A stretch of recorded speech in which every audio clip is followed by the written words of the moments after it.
Dear student, তোমাদের চোখেতরের সাফল্য academy. আজকে আমরা দশম শ্রেণীর বাংলার যে প্রথম যে গল্পটি রয়েছে আশাপূর্ণা দেবীর লেখা জ্ঞানচক্ষু, সেই জ্ঞানচক্ষু গল্পটিকে আজ আমরা আলোচনা করব। আজকে অনলাইন ক্লাসের প্রথম দিন। যারা ভাবছেন যে বাংলার সমস্যা রয়েছে, যারা বা বুঝতে পারছো না, তাদের বলবো কোনো সমস্যা নেই, এই চ্যানেলটিকে ফলো করো, এই চ্যানেলটিকে সাবস্ক্রাইব করো, এই চ্যানেলে তোমরা সমস্ত রকম ভিডিও পেয়ে যাবে। চলো এবার আমরা শুরু করছি, মূল টপিকে আসছি। প্রত্যেকে বোর্ডের দিকে ফোকাস দাও। দেখো কি বলছে, আশাপূর্ণা দেবীর রচিত কি বলছে জ্ঞানচক্ষু। এই জ্ঞানচক্ষু মানে কি?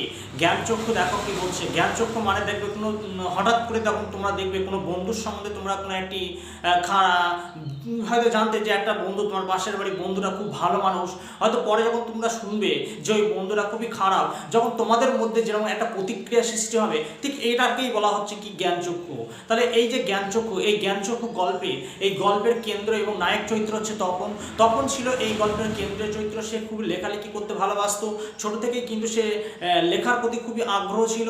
কিন্তু সে মনে করতো যে যারা লেখক তারা হয়তো কি, সে মনে করতো যে লেখকরা সবসময় ভিন্ন গ্রহের জীব। তারা মনে করতো যে লেখকরা হয়তো আমাদের সাধারণ মানুষের মতো নয়, আমরা সাধারণ মানুষ যেমন বাবা কাকা এদের মতো হয়তো লেখক হতে পারে না, হয়তো এটাই কিন্তু তখন হয়তো ভাবতো, কিন্তু তখন মনে মনে ভাবতো সে লেখক হবে।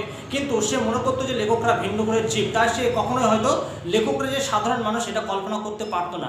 একদিন গরমের ছুটিতে যখন তার মামার বাড়িতে আসে এবং তার মেসো যখন একজন লেখক এই খবরটা যখন জানতে পায়, তখনই তপন কিন্তু খুবই অবাক হয়ে পড়ে। তখনই তপনের যে ভুল ছিল, বা তখন যে লেখকের সম্বন্ধে যার যে ভুল ধারণা ছিল, তখন সেই ধারণাগুলো তার সম্পূর্ণ ভেঙে যায়। এটাকেই মানে এই পরিস্থিতিতে তপনের কিন্তু জ্ঞানচক্ষু খুলে যায়। এটাকেই এই জ্ঞানচক্ষু গল্পের মূল বিষয়বস্তু।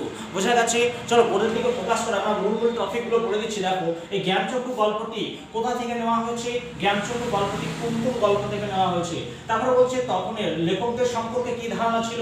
একটু আগেই আমরা বলে দিলাম যে সে মনে করতো যে লেখকরা অন্য গ্রহের জীব, কোনো সাধারণ মানুষের মতো নয়। এবার বলছে তপনের লেখা গল্পটির নাম কি। তপনের লেখা গল্পটির নাম হচ্ছে প্রথম দিন। কারণ তখন যে গল্পটি লিখেছিলেন সেই গল্পের নাম দিয়েছিলেন প্রথম দিন। সেই স্কুলে যখন প্রথম দিন গিয়েছিলেন, তার যে অভিজ্ঞতা হয়েছে সেই অভিজ্ঞতার ভিত্তি দিয়ে একটি গল্প লিখেছিলেন। বোঝা গেছে? এরপরে বলছি তখন গল্প লিখতে শুরু করেন। সে মামার বাড়িতে ছোট মাসির বিয়ের উপলক্ষে যখন বিয়ের বাড়িতে আসে, সেই সময় সে গল্প লেখা শুরু করেন। এরপর বলছে তপনের মেসো কি ছিলেন। তপনের মেসো একজন কলেজের অধ্যাপক ছিলেন এবং লেখক। এটা কিন্তু খুব ভালো করে পড়বে, একটু আন্ডারলাইন করে দেখুন। তারপরে বলছে কোন পত্রিকায় তপনের লেখা ছাপা হয়। সন্ধ্যাতারা পত্রিকা। এটা কিন্তু খুব ভালো করে মনে রাখবে। কোন পত্রিকায় তপনের লেখা ছাপা হয়েছিল? সন্ধ্যাতারা পত্রিকায়। বোঝা গেছে? তোমরা এই বিষয়গুলো একটু